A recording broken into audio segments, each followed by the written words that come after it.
হকে বিহকে খুলিছে তাক অলপ নিয়ন্ত্ৰণ কৰি তাক অলপমান নিয়ন্ত্ৰণ কৰি আমি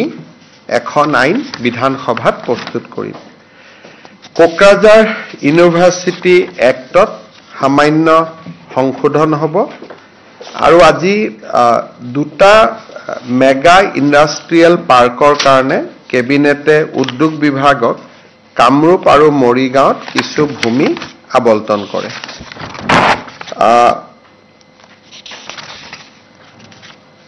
আমাৰ যিখন ভেটেনাৰী আৰু ফিচাৰী ইউনিভাৰ্চিটি আইন আমি সদনত যোৱাবাৰ পাছ কৰিছিলোঁ, তাতে কিছু ব্যৱহাৰিক অসুবিধা থাকি গৈছিলে স্থাবৰ আৰু অস্থাবৰ সম্পত্তি এগ্ৰিকালচাৰ ইউনিভাৰ্চিটি আৰু নতুন ইউনিভাৰ্চিটিখনৰ মাজত বিতৰণৰ সম্পৰ্কত। সেইকাৰণে এই সকলো যাতে কোনো বিবাদ নহয় তাক সামৰণি মাৰি আমি এই আইনখনৰ এটা এমেণ্ডমেণ্ট আনিছোঁ যাতে আমাৰ দুইখন বিশ্ববিদ্যালয়ৰ মাজত কোনো বিতৰ্ক নাথাকে। মই বহুদিন আগৰ পৰা আপোনালোকক এটা কথা কৈ আছিলোঁ যে দ্বিতীয় অফিচসমূহৰ পৰা আমি গাড়ীৰ লাইচেন্সৰ পাৱাৰটো আঁতৰাই লৈ গৈ আমি এটা নতুন ব্যৱস্থা কৰিব খুজিছোঁ য'ত নেকি এটা এক্ৰেডিটেড ড্ৰাইভাৰ ট্ৰেইনিং চেণ্টাৰ আৰু অট'মেটেড ড্ৰাইভিং টেষ্টিং ট্ৰেক, অৰ্থাৎ এটা ডাঙৰ টেষ্টিং ট্ৰেক থাকিব, তাতে মেচিন বা বিভিন্ন ব্যৱস্থা থাকিব, লাইচেন্স যাক লাগিব তেওঁলোক তাতে পৰীক্ষা দিব আৰু তেওঁলোকক এই ইনষ্টিটিউটখনে লাইচেন্স দি দিব, তাত আৰু দ্বিতীয় চহীৰ কোনো প্ৰয়োজন নহ'ব। আজি কেবিনেটে এই ব্যৱস্থাটোত মঞ্জুৰি দিছে আৰু প্ৰত্যেক সমষ্টিতে 126টা সমষ্টিত 126খন ড্ৰাইভিং ইনষ্টিটিউট খোলাৰ বাবেও কেবিনেটে অনুমোদন দিছে। আমাৰ অসমৰ যিকোনো যুৱকে চৰকাৰৰ পৰা আবেদন কৰি এই ড্ৰাইভিং ট্ৰেইনিং ইনষ্টিটিউটৰ বাবে মঞ্জুৰি ল'ব পাৰিব। আমাৰ ৰাজ্যত 126খন ড্ৰাইভিং ট্ৰেইনিং ইনষ্টিটিউট হ'ব আৰু অট'মেটেড ড্ৰাইভিং ট্ৰেক থাকিব প্ৰত্যেক জিলাত এখনকৈ, যাতে ল'ৰা ছোৱালী আৰু সৰু সুৰা কামৰ বাবে তেওঁলোকে দ্বিতীয় অফিচত গৈ কষ্টৰ সন্মুখীন হ'ব নালাগে। ঠিক সেইধৰণে শ্ৰীমন্ত শংকৰদেৱ বিশ্ববিদ্যালয় আইনখনতো আজি আমি এটা বিশেষ সংশোধন আনো। এতিয়াৰ পৰা অসমত nursing college, dental college, pharmacy institute এইবিলাক খুলিবৰ বাবে প্ৰথমতে নেশ্যনেল ছিকিউৰিটি এংগুলৰ পৰা ক্লিয়াৰেন্স ল'ব লাগিব, অৰ্থাৎ ৰাষ্ট্ৰীয় নিৰাপত্তাৰ দৃষ্টিৰে এই ইনষ্টিটিউটবিলাক ৰাষ্ট্ৰৰ ভাবুকিৰ নহয় বুলি গৃহ বিভাগে প্ৰমাণ পত্ৰ দিয়াৰ পিছতহে আমি অসমত এতিয়াৰ পৰা নাৰ্ছিং স্কুল বা dental school, pharmacy school, laboratory technician institute এইবিলাক আমি খুলিব পাৰিম। আৰু ইয়াৰ লগে লগে এই ইনষ্টিটিউটবিলাকে ৰাষ্ট্ৰৰ ধৰ্ম নিৰপেক্ষ নীতি মানিব লাগিব, প্ৰত্যক্ষ বা পৰোক্ষভাৱে ধৰ্মান্তৰকৰণৰ লগত নিজক জড়িত কৰিব নোৱাৰিব। যিটো প্ৰাইভেট ইউনিভাৰ্চিটি বিল আনিছিলোঁ, আজি সেই একেটা বিল আমি শংকৰদেৱ ইউনিভাৰ্চিটি অৱ হেল্থ ছায়েন্সত আনিছোঁ, যাতে ইউনিভাৰ্চিটিয়ে এফিলিয়েশ্যন দিয়াৰ আগতে এই নিয়মকেইটা পালন কৰে। আজি কেবিনেটত আৰু এটা আমি সিদ্ধান্ত লৈছোঁ যিটো আমাৰ ভৱিষ্যতৰ কাৰণে খুব ইম্পৰ্টেণ্ট। সেইটো হ'ল যে অসমৰ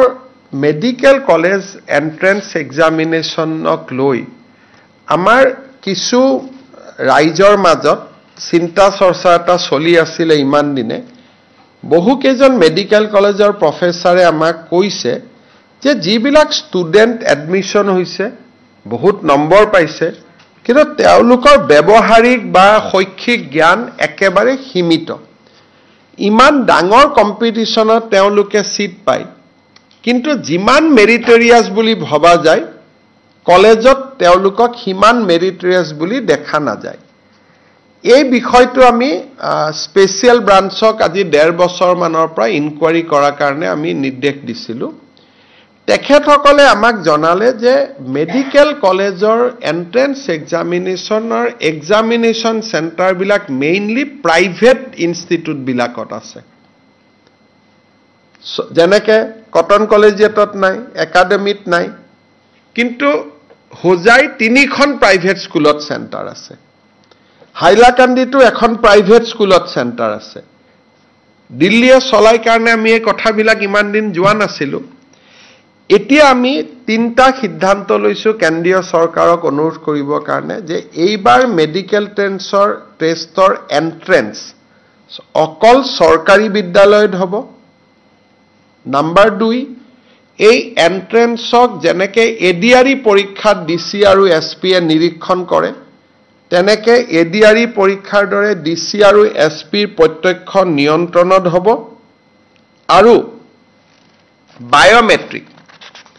টেষ্ট যাতে ষ্টুডেণ্টে কৰিহে এক্সাম হলত সোমাব পাৰে গতিকে মই ভাবো যে এইখিনি ব্যৱস্থা ললে আমি মেডিকেল এডমিশনৰ প্ৰক্ৰিয়াটো আমি স্বচ্ছ কৰিব পাৰিম কিন্তু এই গোটেই কামবিলাক কেন্দ্ৰীয় চৰকাৰে কৰে গতিকে আমি আজি মুখ্য সচিবক অথৰাইজ কৰিছো যাতে আপোনালোকে ডাইৰেক্টৰ নেশ্যনেল টেষ্টিং অথৰিটিৰ লগত যোগাযোগ কৰে আপুনি আৰু কেবিনেটৰ সিদ্ধান্তখিনি তেওঁলোকক জনায়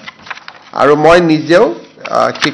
কেন্দ্ৰীয় মানৱ সম্পদ মন্ত্ৰী ধৰ্মেন্দ্ৰ প্ৰধানৰ সৈতে বিষয়টো আলোচনা কৰিম আজি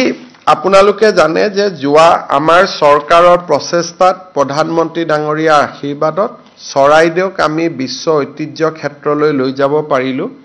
আজি কেবিনেটে মাজুলী আৰু শিৱসাগৰক আমি খুব অগ্ৰাধিকাৰ ভিত্তিত বিশ্ব ঐতিহ্য ক্ষেত্ৰলৈ লৈ যাবৰ বাবে যাৱতীয় ব্যৱস্থা গ্ৰহণ কৰাৰ বাবে আমি সিদ্ধান্ত লৈছো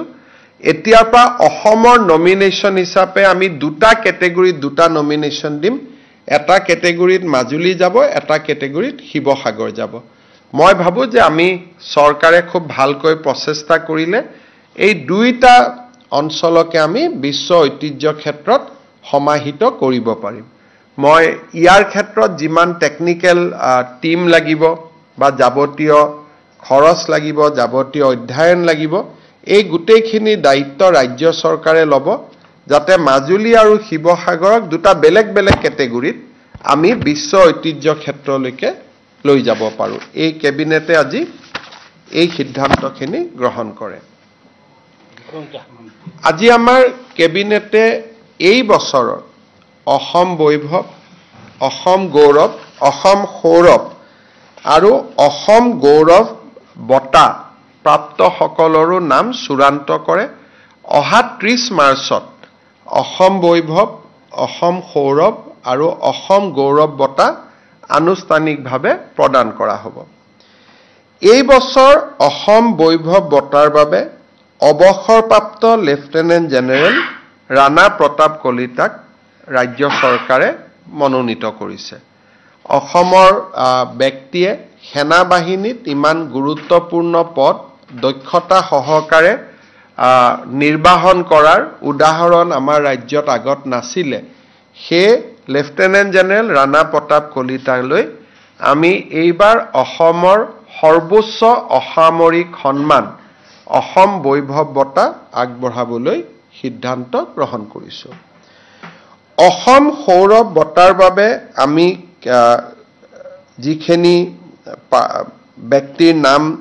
নিৰ্বাচন কৰিছো তেওঁলোকৰ নাম মই ক'ব খুজিছো প্ৰথম আমি অসম সৌৰভ বঁটাৰ বাবে TCS টাটা কনসালটেন্সি সাৰ্ভিসৰ প্ৰাক্তন চেয়াৰমেন ডক্টৰ S ৰামদুৰাইক মনোনীত কৰিছো এখেতক মনোনীত কৰাৰ মূল উদ্দেশ্যটো হ'ল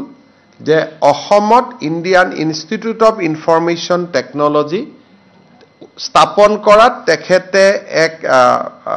অতি গুৰুত্বপূৰ্ণ ভূমিকা পালন কৰিছিল আৰু 6 বছৰ ইণ্ডিয়ান ইনষ্টিটিউট অফ টেকনলজি তেখেত অধ্যক্ষ হিচাপে দায়িত্ব পালন কৰিছিল doctor S Ramadurai he is the founding chairman of TCS Tata consultancy service আৰু আমাৰ গুৱাহাটীৰ ইণ্ডিয়ান ইনষ্টিটিউট অফ ইনফৰমেশ্যন টেকনলজিৰ তেওঁ অধ্যক্ষৰ দায়িত্ব পালন কৰিছিল 6 বছৰ ধৰি আৰু নীৰৱে কাম কৰিছিল আজি ইমান ডাঙৰ ইনষ্টিটিউট এখন হ'ল তেওঁৰ বহুত কন্ট্ৰিবিউশন আছে আৰু কেতিয়াও সংবাদ মাধ্যমৰ সন্মুখত নহাকৈ তেওঁ নীৰৱে অসমত অহা যোৱা 6 বছৰ ধৰি কৰি আছিলে গতিকে তেখেতক আমি এই সন্মান প্ৰদান কৰিছো যোৱা বছৰ অসমৰ পৰা দুগৰাকী বিজ্ঞানীয়ে ভাটনাগৰ বঁটা পাবলৈ সক্ষম হৈছিল ডক্টৰ বাপি পাল আৰু ডক্টৰ পুৰবী শইকীয়া এই দুইগৰাকীয়ে ভাটনাগৰ বঁটা প্ৰাপ্ত এই দুইগৰাকীকে আমি অসম সৌৰভ বঁটাৰ বাবে আমি মনোনীত কৰিছো আমাৰ অসমৰ প্ৰখ্যাত সংগীত শিল্পী দীপেন বৰুৱা ডাঙৰীয়াক কেবিনেটে অসম সৌৰভ বঁটাৰ বাবে মনোনীত কৰিছে ইয়াৰ লগতে অসমৰ ভ্ৰাম্যমান নাট্য মঞ্চৰ এগৰাকী উজ্জ্বল নাম শ্ৰী হেমন্ত দত্তকো এইবাৰ ৰাজ্য চৰকাৰে অসম সৌৰভ বঁটাৰ বাবে মনোনীত কৰিছে ইয়াৰ উপৰিও আমাৰ ভাৰতৰ মহিলা ক্ৰিকেট দলত স্থান লাভ কৰা শ্ৰীমতী উমা চেত্ৰীকো এই বছৰৰ অসম সৌৰভ বঁটাৰ বাবে মনোনীত কৰা হৈছে অসম গৌৰৱ বঁটা ইয়াতে প্ৰথমগৰাকী অসম গৌৰৱ বঁটাৰ বাবে আমি মনোনীত কৰিছো শ্ৰীমতী ফুলেশ্বৰী দত্ত তেখেত লখিমপুৰত সগুণৰ সংৰক্ষণৰ কাৰণে তেখেতে যথেষ্ট কাম কৰি আছে আন্তঃৰাষ্ট্ৰীয় স্বীকৃতি পাবলৈও তেখেতে সক্ষম হৈছে ইয়াৰ পিছত এগৰাকী অসমৰ জীয়ৰী মীনাক্ষী দাস ভাৰতৰ 64খন বিশ্বৰ 64খন ৰাষ্ট্ৰলৈ তেওঁ মটৰ বাইকিং কৰিছে এটা ডাঙৰ মেছেজ দিছে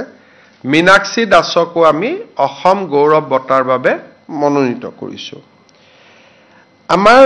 আপোনালোকে জানে যে এইবাৰ আইপিএলৰ ফুটবলত অসমৰ যুৱক পাৰ্থ সুন্দৰ গগৈ তেওঁ ফৰৱাৰ্ডত খেলে ষ্ট্ৰাইকাৰ হয় তেখেতক আমি অসম গৌৰৱ বঁটাৰ বাবে মনোনীত কৰিছো আইপিএল না আইএছএল আমাৰ ধুবুৰীৰ যেটো টেৰাকটা শিল্প সেই টেৰাকটা শিল্পত এগৰাকী প্ৰসিদ্ধ শিল্পী হ'ল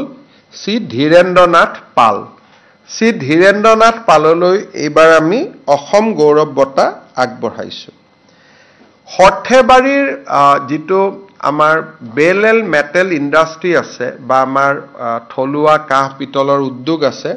সেই উদ্যোগৰ এগৰাকী বিশিষ্ট শিল্পী বা আমি যাক শিল্পকাৰ বুলি কম হৰিদাস দাস হৰ্থেবাৰী বেল মেটেল ইণ্ডাষ্ট্ৰিৰ লগত জড়িত হৰিদাস দাসলৈকো এবাৰ আমি অসম গৌৰৱ বঁটা আগবঢ়াইছো শ্ৰী বিনং তেৰণ এগৰাকী শিক্ষিত যুৱক কাৰ্বি আলঙৰ মানজাত তেখেতে লৰা ছোৱালীয়ে যাতে বিভিন্ন আইএছ আইপিএছ এপিএছ পাব পাৰে খুব নীৰৱে এটা বিনামূলীয়া কোচিং চেণ্টাৰ চলায় গতিকে শ্ৰী বিনং তেৰঙকো এইবাৰ আমি অসম গৌৰৱ বঁটাৰে সন্মানিত কৰিছো শ্ৰীভূমি জিলাৰ নজৰুল হক তেওঁ একুৱা কালচাৰত খুব ডাঙৰ কাম কৰি আছে বহুত যুৱক যুৱতীক তেখেতে কৰ্মসংস্থাপনৰ বাট দেখুৱাইছে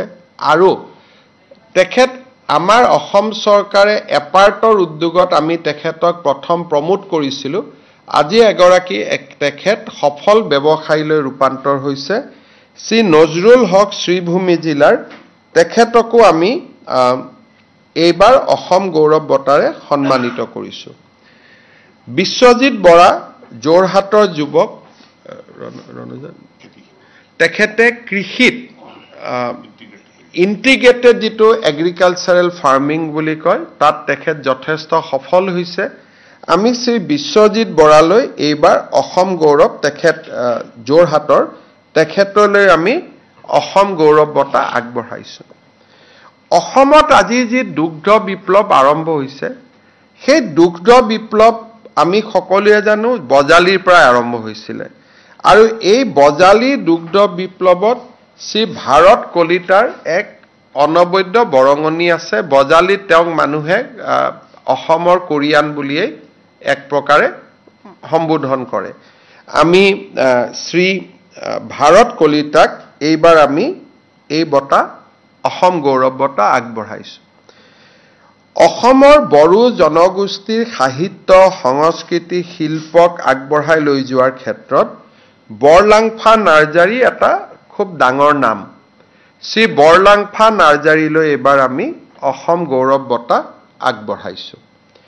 শ্ৰী ৰাম চাচনি অসমৰ চাহ জনগোষ্ঠীৰ লোকনৃত্যৰ ক্ষেত্ৰত তেখেত এগৰাকী অগ্ৰণী এইবাৰ জুমুৰৰো তেখেত এক্সপাৰ্ট কমিটিৰ সদস্য আছিল আৰু এটা অতি সন্মানীয় নাম ৰাম চাচনিকো আমি অসম গৌৰৱ বঁটালৈ আমি মনোনীত কৰিছো আপোনালোকে জানে যে কেইদিনমানৰ পৰা ওলা যেটো টি সেই ধৰণৰ নামেৰে উপমন্য বৰকাকতি ষ্টাৰ্টআপে পুৰা বিশ্বজুৰি নাম পাবলৈ সক্ষম হৈছে আমি অসমৰ এগৰাকী সফল ষ্টাৰ্টআপ উপমন্য বৰকাকতিলৈ অসম গৌৰৱ বঁটা আগবঢ়াইছো অসমৰে এটা ষ্টাৰ্টআপ জেৰান বুলি কয় তেওঁলোকে খুব ধুনীয়া ইটা নিৰ্মাণ কৰে সাস্টেইনেবল ইটা মুম্বাইতো গৈ এগৰাকী যুৱকে অফিস খুলিছে আৰু খুব ভাল ফান্ডিং পাইছে ডেভিড প্ৰতিম গগৈ জেৰণ্ডৰ ষ্টাৰ্টআপ জনে আৰম্ভ কৰিছিলে ডেভিড প্ৰতিম গগৈলৈ এবাৰ আমি অসম গৌৰৱ বঁটা আগবঢ়াইছো এইবাৰ প্ৰথমবাৰৰ বাবে আমি তিনিটা অনুষ্ঠানলৈ অসম গৌৰৱ বঁটা আগবঢ়াইছো এনে আমি ব্যক্তিলৈ আগবঢ়াও এইবাৰ আমি তিনিটা অনুষ্ঠানক আগবঢ়াইছো এটা হৈছে সোৰেন এহেম আমাৰ এওঁলোকে কলিয়াবৰৰ কাষত কাজিৰঙাৰ কাষত য'ত আগতে গড় শিকাৰ হৈছিল সেই জায়গাত এটা হোম ৰেষ্টুৰেণ্ট চলাই য'ত থলুৱা খাদ্য পৰিবেশন কৰা হয় আৰু পৰ্যটকৰ কাজিৰঙাত ই এটা ডাঙৰ আকৰ্ষণৰ কেন্দ্ৰ আৰু এইটো এটা অনুষ্ঠানে কৰে ব্যক্তিয়ে নহয় আৰু কাৰ্বি খোৱা তেওঁলোকে বনায় এই সোৰণ এহেমক Natudanga eco development committee and income SHG total যেটো সোৰেং আহেম হল দোকানখন মানে ৰেষ্টুৰেণ্টখনৰ নাম আৰু Natudanga eco development committee and income SHG নতুন ডঙ্গা এওঁলোকক আমি অসম গৌৰৱ বঁটা আগবঢ়াইছো আপোনালোকে জানে যে বাৰেকুৰি গাঁৱত যেটো হলক গিবনৰ সংৰক্ষণৰ কাৰণে যি প্ৰচেষ্টা আগবঢ়াইছিল তাক প্ৰধানমন্ত্ৰী নৰেন্দ্ৰ মোদী ডাঙৰীয়াই মন কি বাতত হলাগ লৈছিল Barekuri eco development society Tinsukia জিলাৰ এই বাৰেকুৰি ইকো ডেভেলপমেন্ট সোসাইটিকো এইবাৰ আমি অসম গৌৰৱ বঁটাৰে আমি সন্মানিত কৰিব খুজিছো নগাঁও জিলাৰ মেন এলিমেল কনফ্লিক্ট তাক দূৰ কৰিবৰ কাৰণে নেপিয়াৰ গছ লগাই যি এটা উইদাউট ভায়োলেন্স হাতীৰ ওপৰত ভায়োলেন্স নকৰাকৈ যি মেন এলিমেন্ট কনফ্লিক্ট ৰিজলভ কৰাত আগভাগ লৈছিল সেইটো আছিল হস্তি বন্ধু এনজিঅ এই হস্তি বন্ধু এনজিঅৰ সফলতাৰ বিষয়েও প্ৰধানমন্ত্ৰী নৰেন্দ্ৰ মোদী ডাঙৰীয়াই তেওঁৰ মন কি বাতত উল্লেখ কৰিছিল এই হস্তি বন্ধু এনজিঅলৈও এইবাৰ আমি অসম গৌৰৱ বঁটা আগবঢ়াইছো অসম বৈভৱ অসম সৌৰভ অসম গৌৰৱ এই আটাইকেইটা বঁটা অসমৰ ৰাজ্যপাল শ্ৰী লক্ষ্মণ প্ৰসাদ আচাৰ্য ডাঙৰীয়াই অহা 30 মাৰ্চত আগবঢ়াব আপোনালোকে জানে যে অসম বৈভৱ বঁটাৰ যিজনে বঁটা লাভ কৰে তেওঁক ৰাজ্য চৰকাৰে 5 লাখ টকা আগবঢ়ায় তেওঁৰ মেডিকেল ট্ৰিটমেন্টৰ